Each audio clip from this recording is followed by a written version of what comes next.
if you're in Calgary on April 24th in the evening, I'd encourage you to come out and listen to Jenny Yeremy of the Gravity Well and we're going to be talking about, well, it's called Renewables and Restoration. It'll be at the Montgomery Community Association from 6 p.m. to 8 p.m. I'd encourage you to show up, and we will have the link where you can buy the tickets at $20, and it's a little fundraiser for what Jenny's work, which we think you should support. We'd love it if you did. And she and I are going to have a little conversation now about what we're going to be talking about that evening, a bit of a preview. So welcome to welcome. I was going to say interview, Jenny, but really welcome to the preview. Yeah, thank you. I'm super excited for this meetup. It'll be nice to see you in person again. I think it was 2023, the last time I actually saw you in person. And I'm excited for this conversation. We've got so much to talk about. It'll be great. Yeah, we talk all the time in the see each other in the energy circle online, but this yeah, it's been 3 years. I'm really interested, and I wish I could be more involved in reporting on the kind of work that you do, because your focus, you're an oil and gas geophysicist. You've spent almost 25 years in the Alberta, well, Western Canadian oil and gas industry. But why have you shifted your focus to water these days? Yes, it's something that came to light for me right after leaving the industry in 2022, which was whoa, I had no idea the water use within the industry. I'll give one example. I was at a watershed council meeting just out in Sundre, and one of the homeowners asked, my well is down 10 meters, and you're letting this frack company frack or take water from the gravel pit next to my house, and I'm seeing the water go down in my well. When are you going to stop this? And the response from the representative at the AER was, we've asked them to pull slower. And my jaw hit the floor, meaning they are not stopping this. There is no concerted effort to understand the amount of water that's being taken from the water table in Alberta. And from what I see at many of these watershed council meetings I attend, and now that I just did an interview with CPAWS about the sub-regional planning documents, they don't think about water. They don't talk about water, and they're certainly not thinking about biodiversity and what that all means for our stability. Jenny, over the last couple of months, I've had a number of press releases from the Alberta government come out, and they're talking about new legislation to regulate water. And I know nothing about it because it's not an area we report on, but I've reported on the Alberta Energy Regulator in the industry for the last, 15 years. And one of the things I think I can say with some certainty is that whatever the government or the industry says is happening, what's really going on is completely different. And it sounds like this is another one of those examples. Yes, water is treated differently than energy development. Mark Doran, who is obviously a collaborator of ours, has water is new to him too, and he's been involved in energy for over 20 years as well. It's something that is just completely blinded from us. And it's so important for people to understand the connection between energy and water. 80% of the energy we use is related to water movement. It's huge. Well, and one of the problems that I keep hearing about is the lack of snowpack up in the mountains that feed the rivers into southern Alberta in particular. And I mean, we're seeing the same thing in British Columbia, and which is going to lead has led to water rationing the last probably 3 or 4 years, and it's just getting worse all the time. Tell us about the issue with snowpack and essentially the drought that's going on in Alberta. Yeah, we are fortunate to have a person by the name of Bob Sanford, who happens to be a representative for Canada at the in the UN water realm. And he just wrote a report in January of this year explaining that the world has entered into water bankruptcy. And that translates here to a depletion of the glaciers, a drop in the water table, and vegetation suffering from it as well. So we can see that with farming crops and more invasive species and things like that because of a lack of water. So yes, we are the data is there. Like you said, you can just look to the mountains and know that we are seeing depletion of our water source. And it's critical that we know and that we do turn the ship around because we can. That's the focus that needs to happen is water restoration, which is what I really want to focus on when you come to town. And I want to talk to you a little bit about that. So, but first of all, explain for my audience um, how water is used in oil and gas production. Yeah, excellent question. So when we think about Alberta saying that we export 4 million barrels a day of oil, at the same time, we are simultaneously polluting 4 million barrels a day of water. So that is new water that's coming from our system and into the oil processing. It either goes into tailings ponds or it's being injected into formations. I'll give you an example. Mark Dorn is working with a family right now. They're offsetting a company that's looking at 14 horizontal wells in the next 5 years. And the amount of water they're planning on injecting into the reservoir that will never come back into our system is the amount of water that is in Sylvan Lake in Alberta. That is one company over 5 years. There are many companies doing this in central Alberta. It's critical that we stop this. Freshwater use well, we shouldn't actually be expanding. I'm sure this is what I'd like to talk to you about with you, the limitation of LNG market. So even to be doing this in light of the changing energy market is nonsensical, but especially from a water standpoint. Well, yes, and I'm glad you brought that up because what my part of my presentation will be is providing a counter argument to the dominant narrative in Alberta about how we have to, increase LNG production in Canada by 500% and how we, Premier Danielle Smith's off-stated plan to double oil production from 4 million barrels a day to 8 million barrels a day. And the problem is, and I just wrote for anybody who wants to check this out, I wrote a couple of Substack essays pushing back against publications from Peter Terzakian, economist Peter Terzakian, who's very well known in Alberta, but particularly in the oil patch. And my argument is that when folks talk about what's coming, they assume demand, they don't prove it. And Terzakian is guilty as anybody about this. He'll say, "Oh yeah, there's growing demand for oil and LNG in Asia. We don't have to worry about it. It's just well, no. China's road transport oil demand peaked last year and will be declining by 2030. The petrochemical demand, which was supposedly supposed to offset it, is only growing at a small amount and won't grow that much. So once the road transport demand begins to decline, it will more than offset any increase in petrochemical demand. The net effect is falling oil demand in the biggest oil market, second biggest oil market in the world, and one that we are counting on for customers. And Yeah. while China is well ahead in terms of electrification, other Asian economies are using the same model. Like India is now rapidly electrifying, and you see some of the like the seven taggers, the Vietnam and Thailand and the Philippines and so on are electrifying.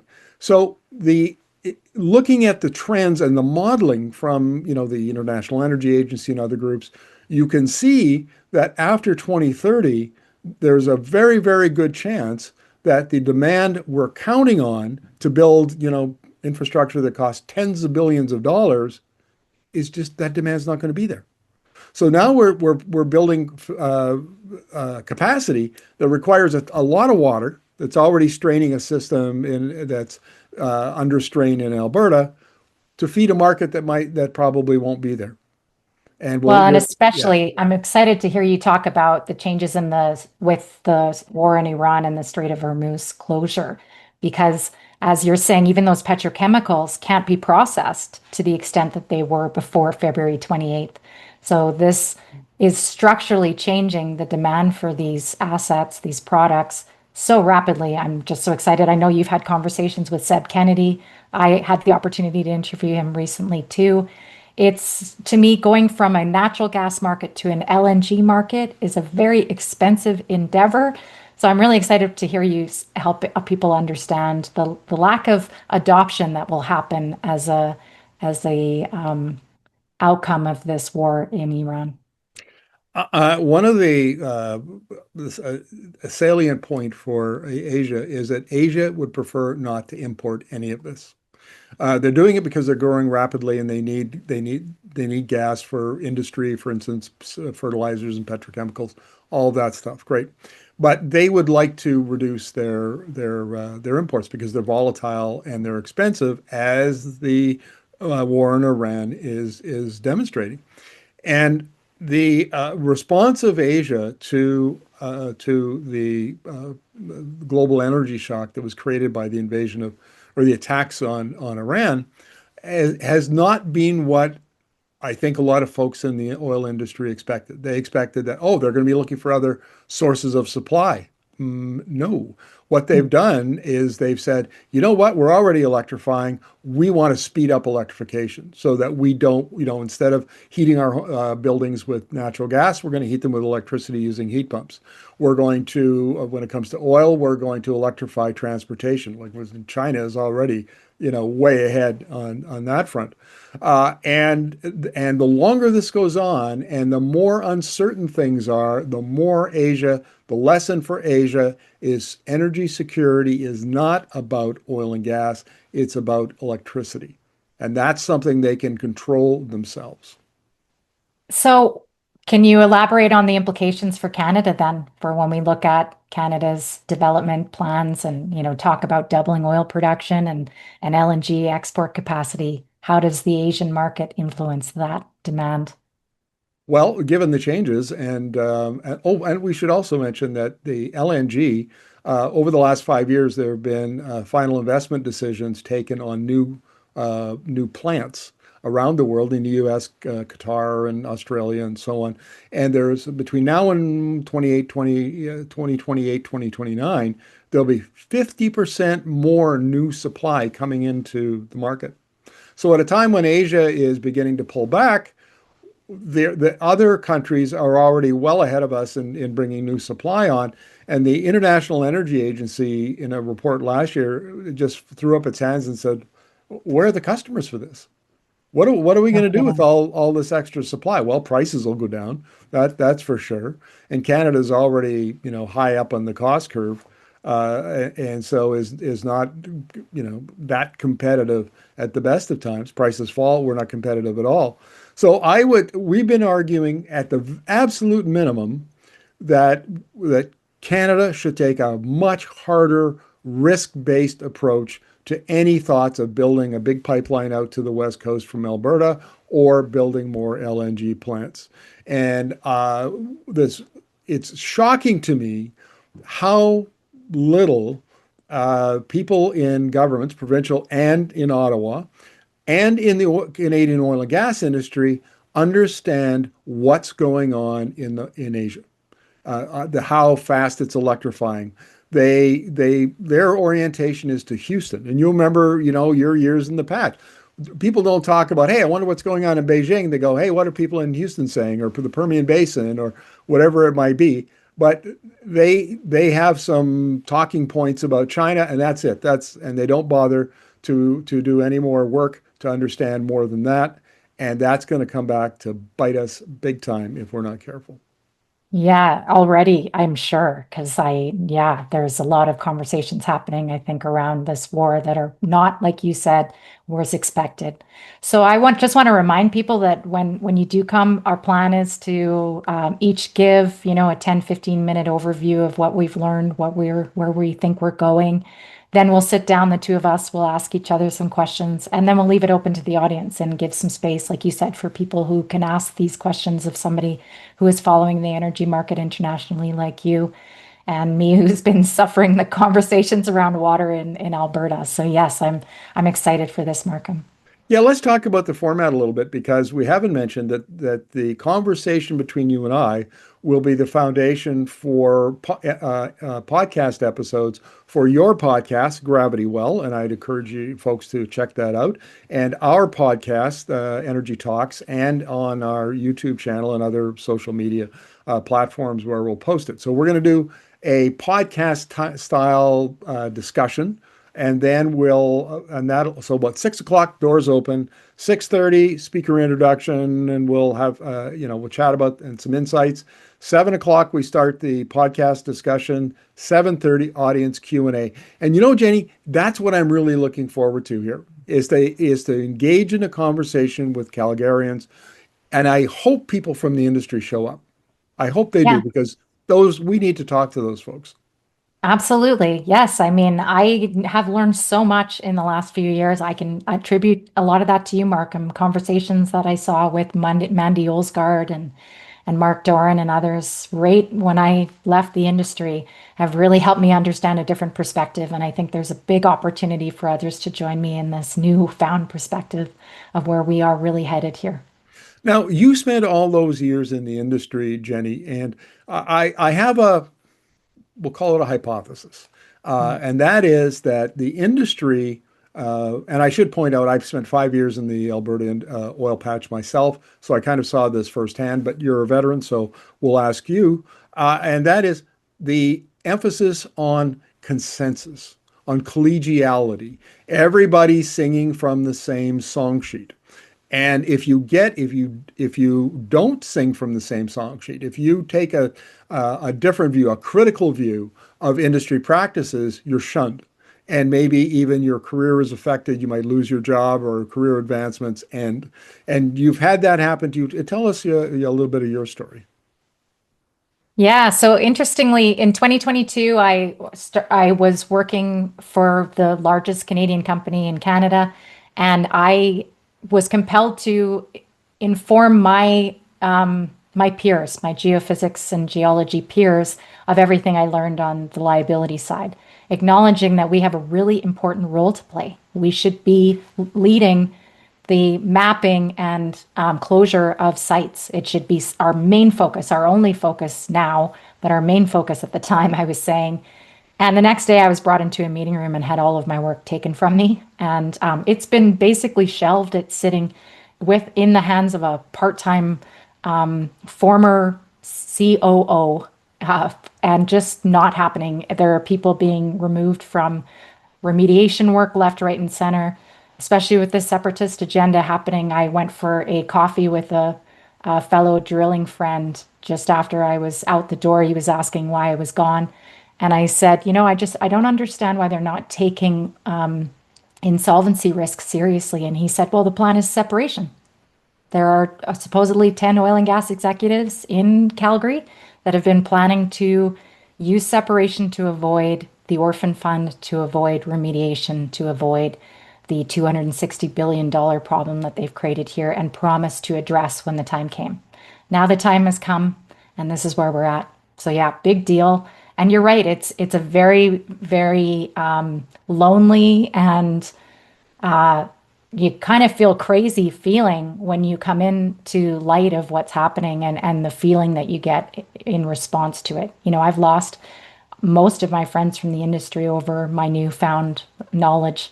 And it's disheartening, but it's necessary. If I was in the industry today, especially in light of this war and the purpose, what looks like to increase oil prices, is I would be putting my pens down. I'd be telling my fellow professionals we should not be contributing to the development until this war is put to bed. And unfortunately, there's a lot of people like me that know better, but don't know that they are being misled. Yeah, this is, folks, Jenny has brought up another topic that we will address during our discussion, and that is the environmental liabilities associated with the Alberta oil and gas industry, which the Alberta Energy Regulator estimated in a leaked presentation in 2018 to be $260 billion. It's enormous. It's hard to wrap your head around it, but we've done a lot of reporting on that. You can find it on our website, energy, energi.media. Look on the top bar under unethical oil. The I wanted to make a point here, Jenny, that over the years that I've been reporting on the Alberta oil patch, I can't tell you how many off-the-record conversations I've had with professionals, biologists, and reclamation engineers, and so on. And the reason they're off the record, and I can't name the people that I've talked to, is because if I do, they'll get fired. And they've made it very clear to me that they're worried about that. Please don't use my name. because it'll be the end of their career. But when they speak frankly off the record and they talk with stories about, contamination plumes traveling, under, through the groundwater and underneath cities and towns and residential areas and all of the inactive, like 80,000 inactive wells that haven't been dealt with yet, that are just sitting there. It is a nightmare that nobody wants to talk about because they don't have any solutions. Nobody wants to spend any money to fix it. And you can see where, your former employer will do just about anything to avoid having to pay. And I've argued for ever since 2022, when we published our first investigative report, that the industry is not committed to cleaning up its assets, its abandoned assets. It will try whatever it takes to fob that off on the public or just to leave it alone and just let it sit and fester.